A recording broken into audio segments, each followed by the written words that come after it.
Hey guys, welcome back to the Promised Land podcast. Myself and Adam Joseph are here to talk about pre-season and look ahead to the final 2 weeks of the transfer window. Adam and I will be doing a Manchester United season preview to come as well after this episode, so keep your ears and eyes out for that one. Adam, how's it going?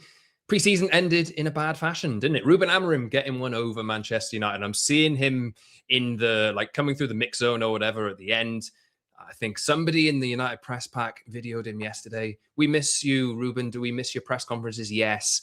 Oh, much more boring, he says, and he points back. That's the way that it's gone. He did get one over on United yesterday. How are you feeling after that? Because preseason on the whole was positive, but you'd have preferred that didn't happen. Yeah, the script pretty much went opposite to plan, right? So everything that could have gone wrong sort of did. And I think that's the one that everyone wanted in preseason. You know, no one really cares about preseason results, but they needed to find a way to get this done. And, you know, even when they're up 1-0 to start, they weren't playing particularly well after that. And Milan really dominated, you know, up until that first hydration break.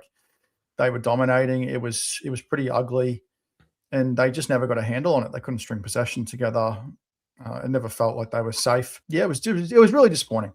And you know, it's not throwing the baby out with the bathwater or anything like that. But they let themselves down. I think the amount of the performance, but it also doesn't take away from what was a really strong preseason overall. Saw some real promise, and I think you know there's clearly players that are underdone as well. So there's like the whole discussion we're going to have in our double episode today.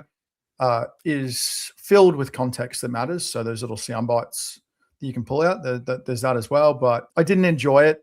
I think nobody thought what was going to happen did. I think everyone thought we were going to win in one manner or another. It was just okay. So after they scored the first goal, everyone was like, more.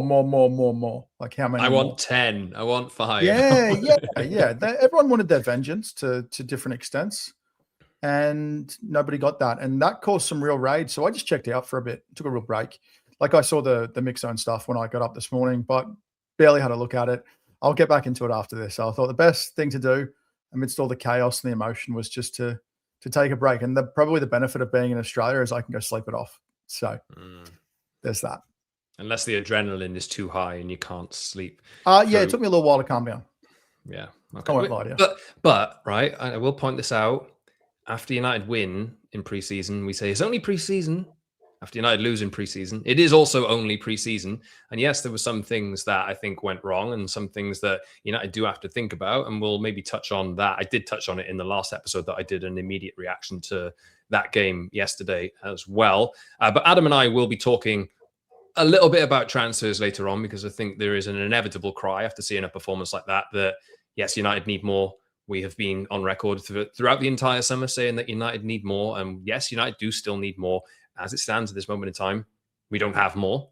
We will see how United are going to operate in the final 2 weeks. Was that a wake-up call? Who knows? We'll get back into that friendly first and just look at preseason in general, though. As soon as I say, please subscribe to the podcast. If you're not done so already, all the links are in the description. Follow Adam and myself on the various social channels as well. Get in the comment section, let me know, or let us know your thoughts too. I know, Adam, you're trolling the comment sections as well because there are lots of positive ones coming in, and we really, really appreciate that as well. It does make us feel quite good and quite nice, doesn't it? And yes, you specifically have said that to me over the last week or so. Yeah, you know, I've made a habit of not checking my Twitter mentions anymore, for example, and I definitely don't read them on Instagram or TikTok. But one thing I have been doing since you and I have been talking about it off air is I've been reading the YouTube comments in particular and love the feedback, love the comments. Yeah, it means a lot that people probably see it the way that we do and that they enjoy listening. And yeah, I think it's more motivation for us to do it every week now. So really grateful for it all. That's the plan anyway. So yeah, please subscribe to the pod. And like I say, follow us on the social channels for more and get in the comment section. Likes, 5-star reviews, all that stuff as well. But let's look back at the friendly yesterday. What went wrong? Because lots did. How did you see it? Yeah, I think the blend of the midfield players didn't work together too well. They just couldn't keep the ball. And that's mainly because the majority of them are risk takers. And so they weren't keeping possession and then they kept losing possession, especially in that opening half hour or so. But what went wrong for me mainly is the defense of all the goals was pretty dreadful on all levels. multiple players culpable for that. I thought particular Harry Maguire and Luke Shaw were quite poor defensively. But yeah, it was a horrible team performance. I don't think you could pick anyone besides Sonny Lamons. And, Sonny Lamons conceded 4 goals, but I don't think any of them were his fault. I just thought the defense as a whole was pretty shambolic. You want to brush away certain things. You don't want it to take away from the preseason that they've had. But you weigh it all up. So you weigh up all the games individually and collectively. And I think they've done a lot of things right, particularly in possession and how they've progressed the ball. The passing play has been quite crisp, and progressive play has been really good. And they've been better against just breaking teams down. Just yesterday, it was crap. Let's be honest. It was just one of those bad games. You think back to Leeds last season, you think back to Newcastle last season, like specifically under Michael Carrick. It had that same vibe where they just couldn't get anything going and they were not at the races. So the players really didn't do a good job, and Michael Carrick was outthought and outplayed by his rival in the other dugout. So, you get over it quickly because it's preseason. I mean, I'm frustrated today, of course, but got to move on. Got Hull next week. It doesn't dull my excitement for the season opener. We know there's plenty of work to do in the last, what is it? Is it 18 days now? 17 days of the transfer window? So still plenty to do. I would anticipate we're going to learn something about Lewis Hall next 24, 48 hours. I think you sort of have to. You have to know whether that's going to progress or not.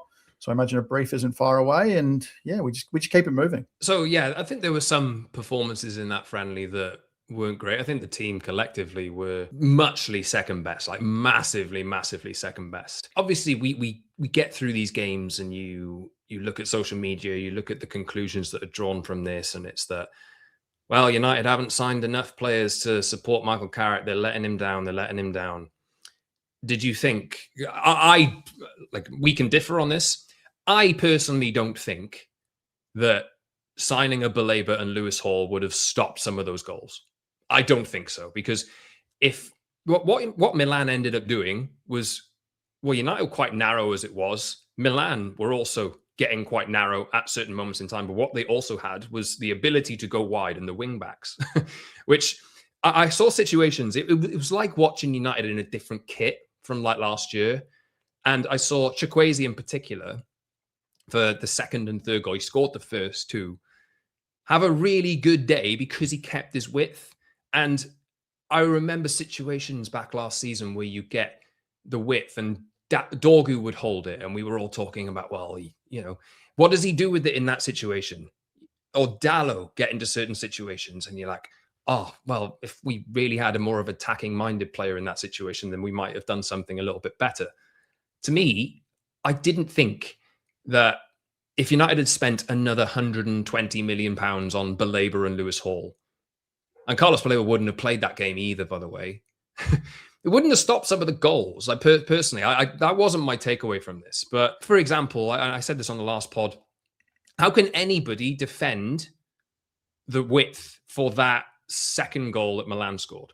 Because Chukwueze was so far on the right side and United was so narrow that I don't care who you are, you're not getting out there unless you're standing out there and then you're leaving a big space in the middle.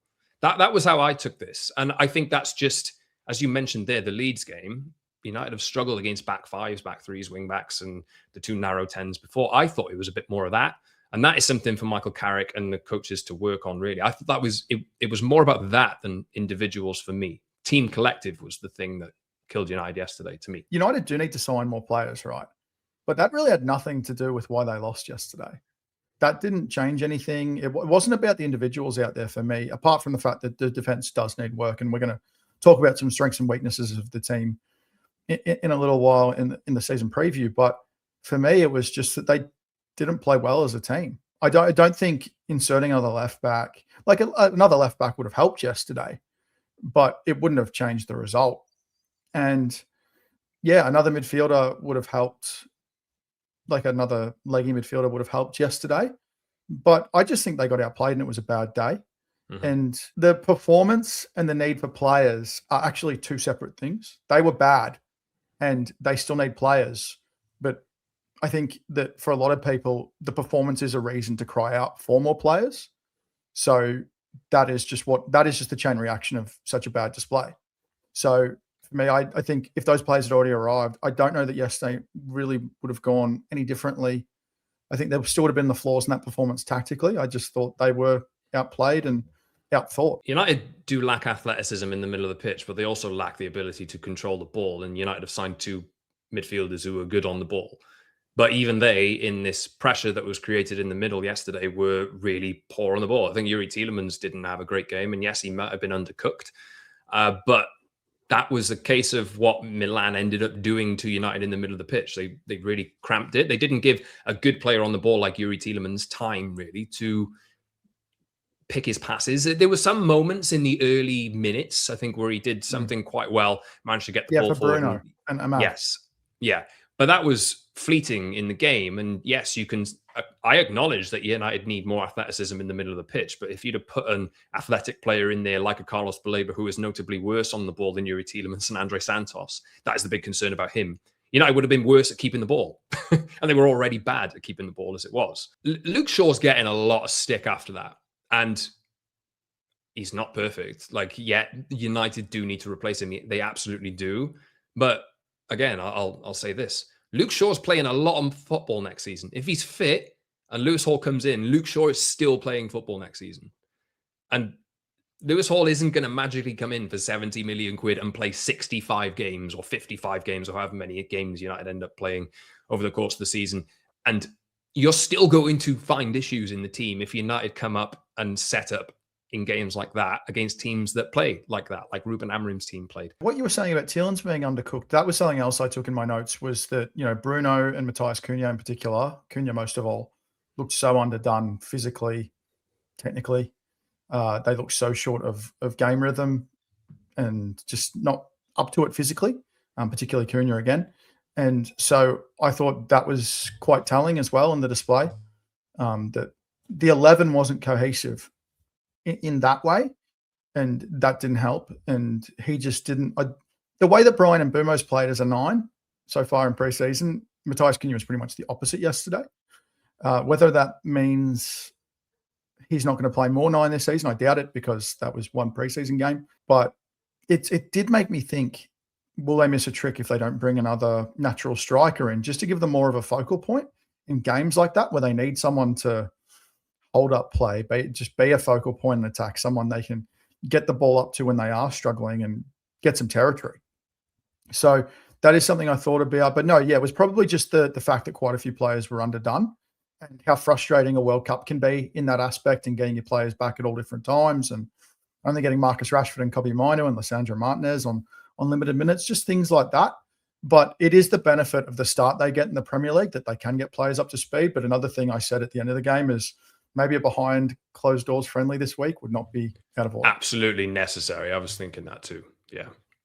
Because Rashford and Mainu and Martinez are going to need something like that. Absolutely. Yeah. And there's a few other start players. Midfield next week. I personally think that you will see that same midfield 3 start next week. That was what I thought when we saw it, that the lineup named. I was like, that is not the attack that we'll see, but that is the midfield that was out. There's the midfield trio that we'll see. And I think that the difference is that Diogo Dalot will start it right back. I think that's the only change you make. Should we do that now? Should we try and pick the 11 for the whole game now? Sure. So I'll do this off the top of my head. Lamans obviously starts. I think Dalot comes in. Maguire and who? Heaven or Martinez? I think Michael Carrick would like to start Martinez, but I think he'll be smart enough physically not to do that, being that Martinez is coming off an injury. It's not the reduced preparation. It's the fact that he's coming off an injury. Yeah, we'll see. And he got burned for the 4th goal yesterday. But again, like coming back to this, he did. Martinez shouldn't be defending on the touchline. He shouldn't be out there. We know that Licha Martinez is not good at defending spaces behind him. So that, again, is a case of who's playing in the right 10? Ruben Loftus-Cheek. He's out on the touchline. Martinez gets sucked out there because Luke Shaw's up the pitch. And that's not, I don't think Luke Shaw's fault particularly. It's just a case of it's tactical again. But what Milan had managed to do was get Martinez out there and expose the weakness that he has. And Ruben Loftus-Cheek isn't fast.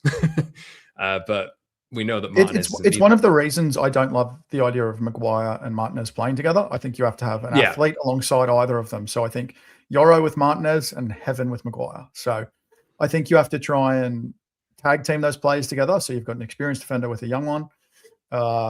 Or ideally, I would have liked to see more of Yoro and Martinez, Yoro and Heaven together in this preseason, but unfortunately only got, what was it, 45 minutes on the weekend last week? Oh, midweek.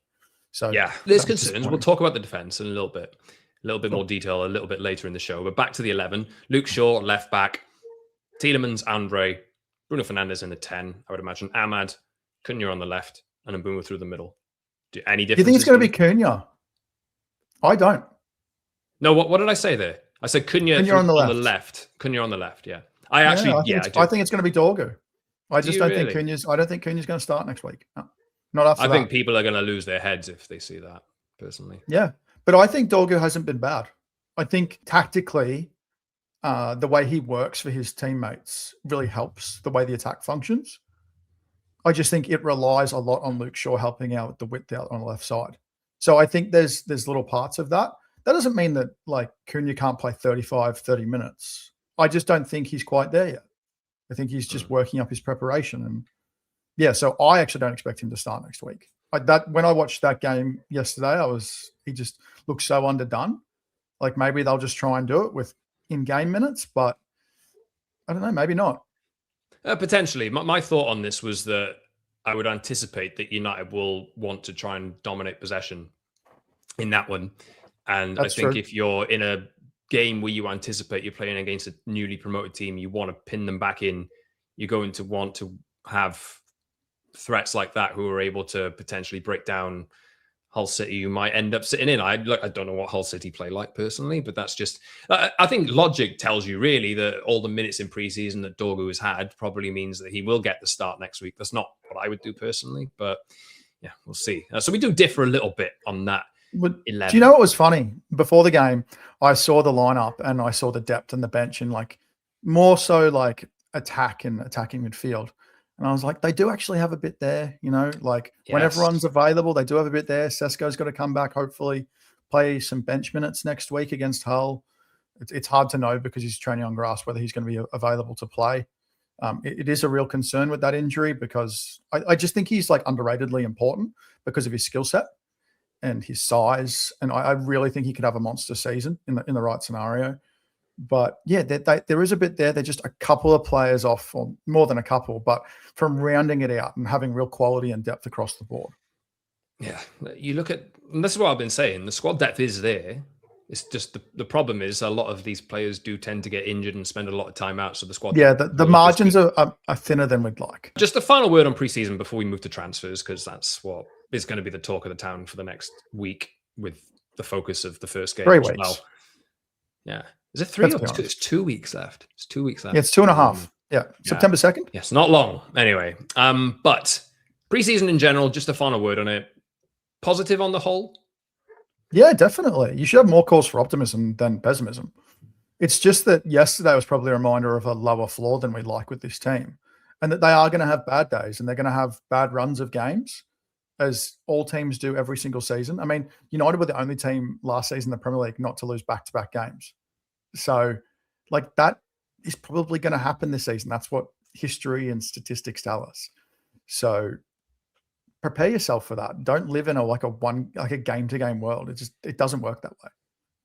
The good thing is about this that United now this season will have games, 2 games a week really. You've got 10. Is it 8? No, it's 8 Champions League group games, right? You would anticipate that they go further in the cups than just being eliminated in the first round to the likes of Grimsby. You don't know, right? But they're at least getting a guaranteed 8 games in the Champions League on top. And I think part of the madness of last season was that you had so much time to stew on results because United were playing every Monday night. Essentially, it was, wasn't it? Because they were put on Mondays. You get the entire week then to just digest a result, and people would kind of lose their heads because there was no game to focus on the Wednesday. No Sunday to Wednesday or Saturday to Wednesday or Saturday to Tuesday or whatever. But that is back this season. And I think United will have a lot more opportunities to just put things right pretty quick. But also the bad feeling can embellish a little bit if they put bad results in a string. 40-game season, never again. I mean, we get a minimum of 48 this season. Hopefully upwards of 55, between 55 and 60 realistically should be the expectation. So we will have less of the lulls. The benefit of the easier start on paper is they have the international break after 5 games.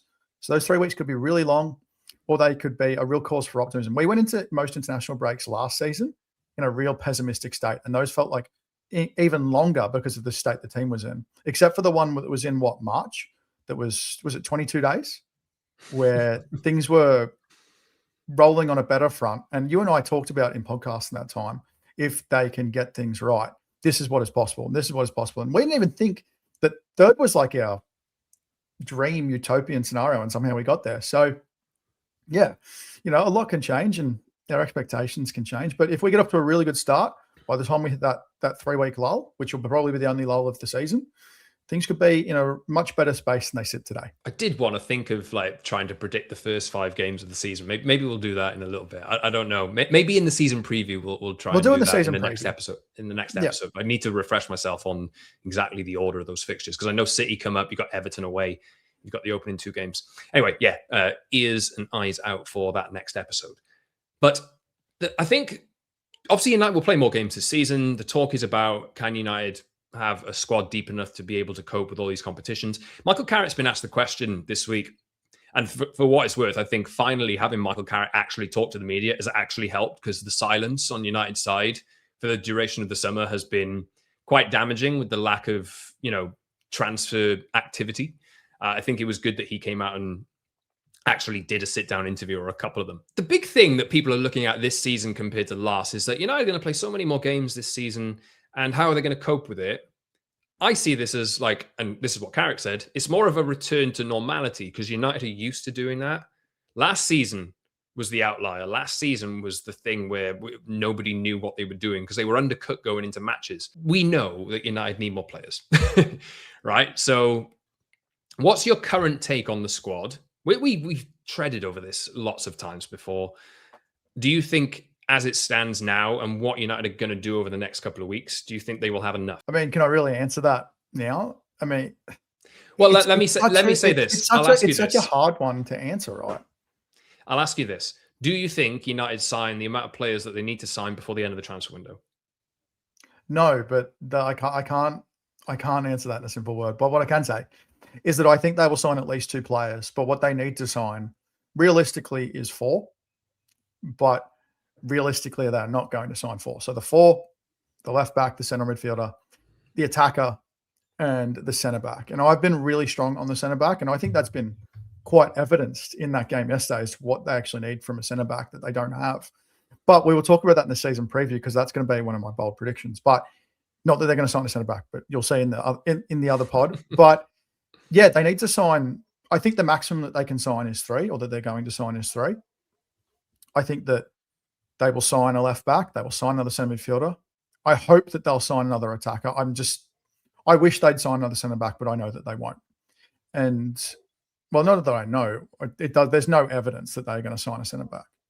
And if they sign 3, I would feel really good about how they're placed for the season. If they sign 2, I'd be very optimistic, but very aware of how marginal or how razor thin the margins are for their injuries and the drop off that we saw last season when a few players were absent or off at AFCON or injured or whatever it was. That can happen really quickly again with the right players or the wrong players missing. And so those would be my concerns. But the one thing that I hope by the end of the window that they will have added around that is more quality and depth. So when those injuries and absences do come, they're a little bit better prepared to sustain them. And it's like you said, this is a return to normality. 2 games a week shouldn't be a problem because if they have the depth of squad and hopefully have some luck with injuries, they'll just be rotating, which should be normal. Like you said, return to normality. What did you make of Carrick's comments in the week where he was asked about, essentially directly about whether United need more players or not? And he essentially goes on record and says, yeah, I think it's obvious, and for me, I think it was just more of a confirmation that, was that Carrick saying, yeah, Ineos, give me more players, otherwise I'm not going to be able to do my job, or that the club have a plan and we're just going to execute the plan. We are aware that we need more and we're going to do it. How did you digest that? I thought it was pretty clear that he was hinting that they are going to do more, that he's very aware that they are going to do more. I think if you just look at the headlines that were put out, you could go, yeah, he's telling Ineos, like, get shit done, like, get more players in. But if you read the transcript or watched it, the available video, he clearly said, well, he said pushing on like so many times I lost count. It was clear, like, he's not shy about his ambition and what he wants to achieve. I really like that. That's what a Manchester United manager needs. The other part was that he also said that he's in constant communication with the leadership. It was very much clear that he's in lockstep with Jason Wilcox, with Christopher Val, whoever it is, that there's clear communication between all of them. So that isn't him calling out Ineos to me. That's him saying, I know that we need more. But he also said how much faith he has in the current squad. And he also spoke about, his experiences going to the World Cup and not playing.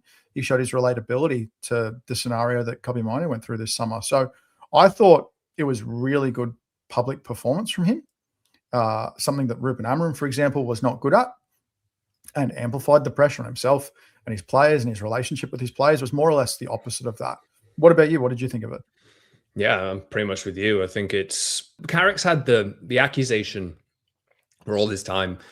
Oh, he's an Ineos guy. He's a yes man. They brought him in to just be a yes man, and yet some of the conclusions that are taken is, oh, Michael Carrick's like turned babyface or something like that, and now he's calling out the people who are his bosses. They're all like aligned here. We can all see the problems. I don't think United are naive enough to think that everything's fine. And Michael Carrick has just come out and verbalized that, yes, we actually do want more. That's what he said, right? We want more, or something along those lines. We want to improve, do all this. I think it's just a case of, and you posted something like this in the week. I don't have it to hand at the moment, but you posted a graph of like where United's money goes and like what's gone up in terms of that was how not much, popular, wasn't it? Tell me about it. So explain what you posted, because I think that is a good barometer for maybe why United haven't spent as much money as they have so far. But you're essentially pointing to outstanding payables and maybe why United have to be a bit more careful than we anticipated with their money. Yeah, so I wanted to illustrate the deterioration of United's finances. So I went back to their financial reporting from 2013 onwards, and I went to their website. So they have a part of their website where you can grab all of their official reporting because they're a public listed company. And I downloaded their reports from 2013 onwards, and I pulled out like their debt position, their transfer payables, their cash position, their broadcasting revenue, their match day revenue, just to illustrate how that had progressed or regressed over time. Also to talk about how their commercial position had sort of stagnated for quite a period of time. And it was just to demonstrate why that their moves needed to be more considered. Why, I spoke about on last week's episode how like every decision is a chain reaction to how it affects another. So if they spend too much on Lewis Hall or a left back, how that affects what they can spend on a third midfielder. So for example, Yuri Tillmans, that's 35 million, and that's great, but that's also paid up front. So do you pay that from cash? Do you pay that from the revolving credit facility, which is another thing that was in the graph? Now, lots of people thought it was apologist behavior. A lot of people also don't understand how to interpret finance because it was more to explain why decisions are made the way that they are. And it's also so every time someone complains, I can just go, hey, look at this if you want to educate yourself as to where United currently sits. So, 61 million cash in the bank. It actually isn't too bad. It's actually quite comparative to Arsenal, but Arsenal don't have the same amount of liabilities, and United aren't making the same sort of prize money that Arsenal are at the moment. So there's all these factors. It talks about how the loss of regular European revenue and how that hit this season, just things like that. You can go back, and if you just go to like my photos, you can find it that way. I just decided maybe I'll put the link. I'll put the link in the description actually, because I thought it was quite a interesting graph. Like I thought United would have spent more money by this point in the summer, but I've also been here for ages saying that I'd have to be careful and considered about how much they're spending. There is room in the credit facility, obviously. There is cash there, like you say, but 35 million up front on Tielemans. Yeah, I also think that I expected them to spend between 250 and 300 million, but that was on the proviso of Højlund, Rashford, Ugarte all leaving. So you probably lower it to probably 200 to 250. And that's still possible depending on what happens with the left back and the central midfielder, because that's going to be, 120 million pounds, something like that, depending on how much. It really depends how much the third midfielder costs, because we don't know what bracket that's really going to go into yet, because it's not really clear who they're going to go for. Like if it's Lamine Camara, that's 50 million euros, something like that. It's a little bit less. It was frustrating seeing Sangare ball out for Brentford yesterday in a massive preseason win. I really hope. Yeah, well, they were up like 7-0 or something when we were playing. So this isn't Premier League style No. opposition, or No, Okay. no, someone on the continent. But yeah, no, it was just something I'd wanted to illustrate for a really long time. So I spent a couple of hours just pulling all the stuff out of the reporting and trying to summarize it. And I know that people are never going to respond well to that stuff because they don't want to hear about the debt and the legacy debt the Glazers have left on the club from the leverage buyout and all that sort of thing. But unfortunately, those interest payments and the transfer payables that are owable in the next 12 months, upwards of 200 million and things like that, everything comes into consideration with how they want to spend. So yeah, the money matters. And, you want United to spend like the club that they are according to their revenues, but it's so much more than revenue when it comes to spending. The club that they were, let's say, like there's stuff to correct. And I think we're still in that time frame and that process. I think the counter to that is, yes, they may have like difficulties with things that they've got to pay back, but last year they had no problem chucking stuff on the credit facility because they needed to get back into the Champions League. You could argue, and look, I think United will sign at least 2 players before the end of the window. I could be wrong. I could be. But I think that they will, because I think that you just look around at all the other business, right? Arsenal need a centre-back. Arsenal need a left winger. Tottenham need a left winger, a right winger, and a striker. Chelsea have 8 million players, we said last week, so maybe they still want to sign 1 or something like that, but their concentration is getting players out. Liverpool want a left winger and a right winger. They probably need a central midfielder as well, but I don't think they'll sign one. Again, this is not an uncommon position for clubs to be in.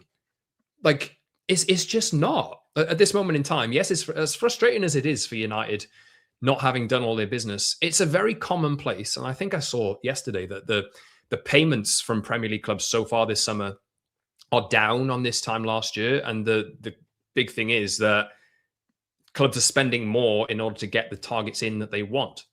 So, like, as much as we're frustrated with United's transfer window at this moment in time, other clubs have the same problem at this moment. The thing is, United are so close to being a title contender, I would say. So close to doing that they need these other 2 or 3 players.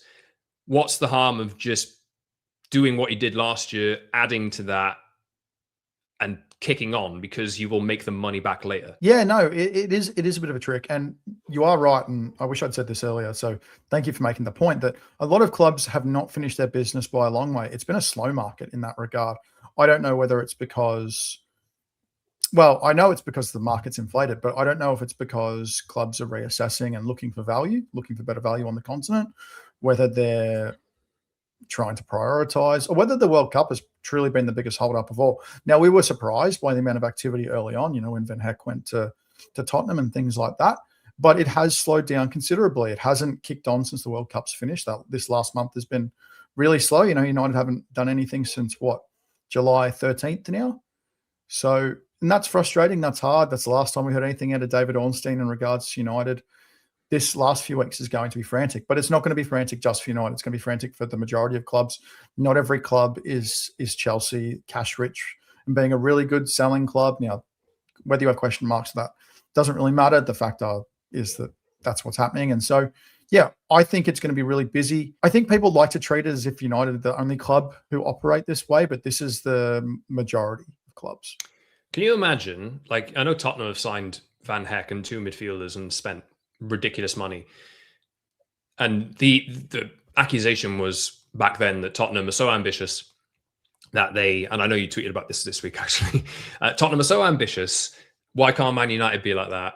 Yet, if Tottenham had done all that business and then spent 6 weeks trying to sign Savinho and were looking at spending 70 million quid on Cody Gakpo, and they want a striker. But again, it just goes to show that, like, teams are doing business and spending a lot of money, but they still need more. And still, you can still be, like, in moments where you have massive holdups on certain deals. And the kind of profiles that Tottenham are going for, to me, in attack, and this might come back to bite me, I don't know.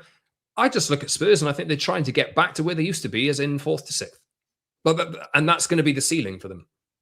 You know? Well, good luck to you if you want to spend 150 million pounds plus on Savinho and Cody Gakpo. Like seriously, good luck to you.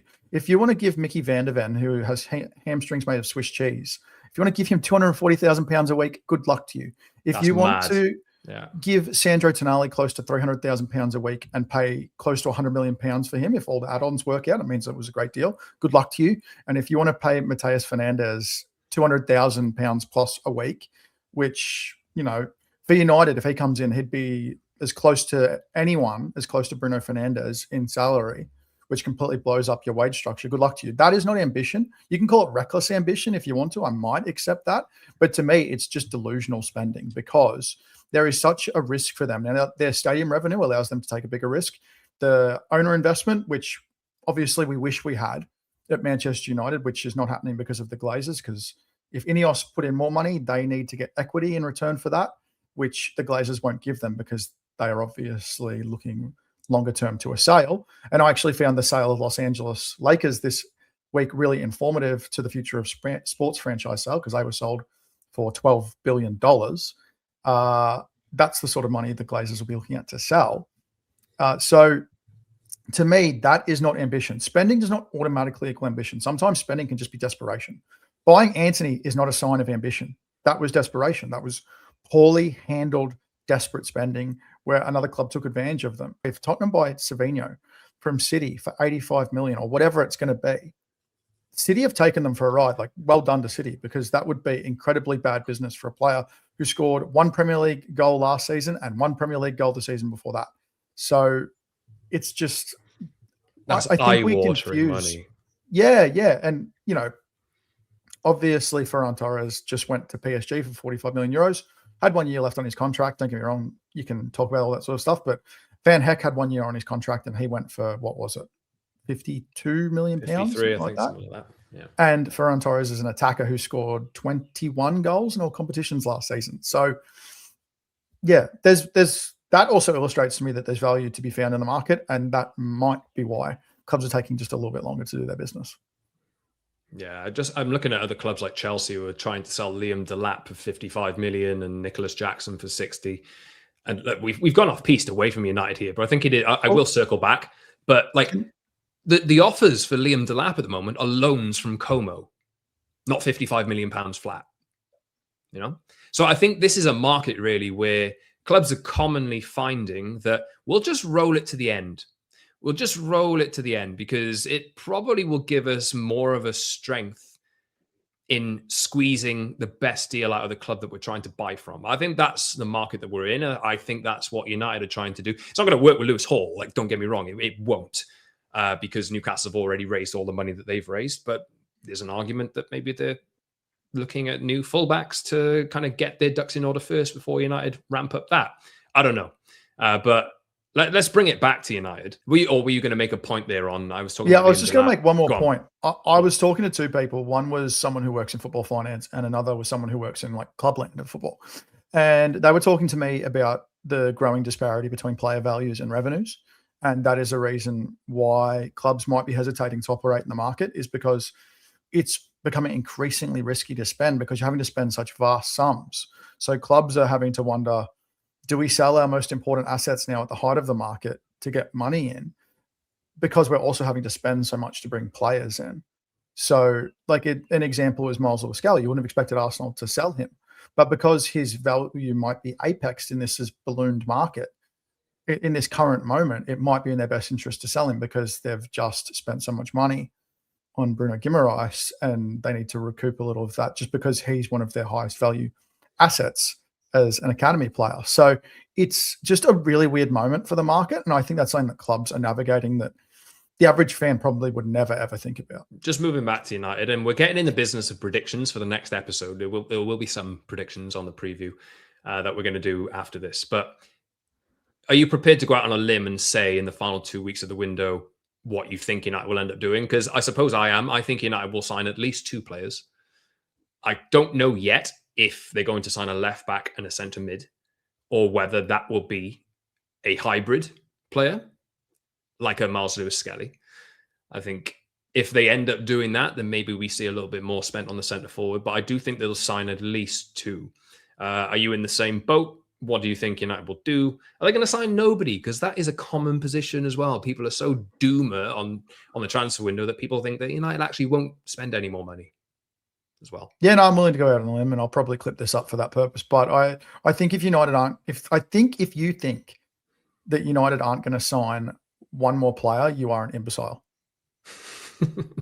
If you think that United did their business with Andre Santos and Yuri Tillemans and Carl Dolo to a lesser extent, and we're like, all right, let's just shut up shop. That's it. We're done for the summer. You are an idiot. And I'll go out on a limb, and I think United are going to sign 3 players. One, because I don't think that left back central midfield hybrid, not necessarily, it's not that they don't exist. I just don't think that player is available. I think Carlos Baleba would have been that player. I don't think he's going to come. If he does, I don't think that they may not sign a left back, but otherwise, I think United will sign a central midfielder, a left back, and when Joshua Zirkzee goes to Juventus, they will sign another forward. There you go. Nice and succinct. I'm pretty confident United will do that as well, but I'm gonna sit on 2. I'm gonna sit on 2 for this moment in time. But a lot of it does hinge on Zirkzee. He didn't play yesterday, did he? He didn't get on. That's interesting. And I find it quite interesting as well that Marcus Rashford didn't actually win number 14. He won number 9, because I thought all along that maybe Rashford would end up getting 11. And I don't think United like Fabrizio Romano all that much. So I don't know whether there's a little bit of, hey, actually, you're wrong. We're giving him this number instead. And maybe that number 9 is being kept for a new striker that comes in, or maybe Benjamin Sesko is going to get it. As we've seen rumored, I think, over the last few weeks. But anyway, Romano tweeted that out and deleted it. He deleted it? Really? Okay, there we go. Anyway, right. So Adam and I, are pretty firm on the final 2 weeks plus of the transfer window that United are going to do some business. We would all obviously like it to get a move on. We definitely need United to get a move on. But like I say, there is still time left yet. Unfortunately, we've been saying that for a month and United haven't done anything. We will be back to talk about United's season, looking ahead to it on the whole. But do you have any final thoughts before we wrap this one, Matt? It's never as bad as it seems. So today's a shit day, but it was just a preseason game. And these feelings of frustration, they are just temporary and they can go away really quickly. So they can be cured by a couple of things. In preseason, they're cured by transfer dopamine. And when the real football starts next weekend, they're cured by winning football games. So as frustrated as we are right now, and I'm right with you on that, it's just today. That'll pass really quick. This team has shown through preseason that they have developed their game style. There's clear evolution there. They just need the pieces to round it out, and we just need the patience to let them get there. We'll be back to talk about Manchester United's season, look ahead to it. There will be some predictions. I've got bold Man United prediction in it as well. I don't know if you have a bold one or whether I need to formulate this. I'm shit at them. Okay. I'm shit at them. I'm not that creative. Yeah, so am I. So am I. But yeah, check back on the pod for that episode, which is coming up after this one. Subscribe to the pod if you've not done so already. All the links are in the description. Follow Adam and I on social. All the links are in the description. Like I say, 5-star reviews, likes on the video, comments in the comment section too. We really appreciate them coming in. Cheers, everyone. See you soon on that preview episode for the new season.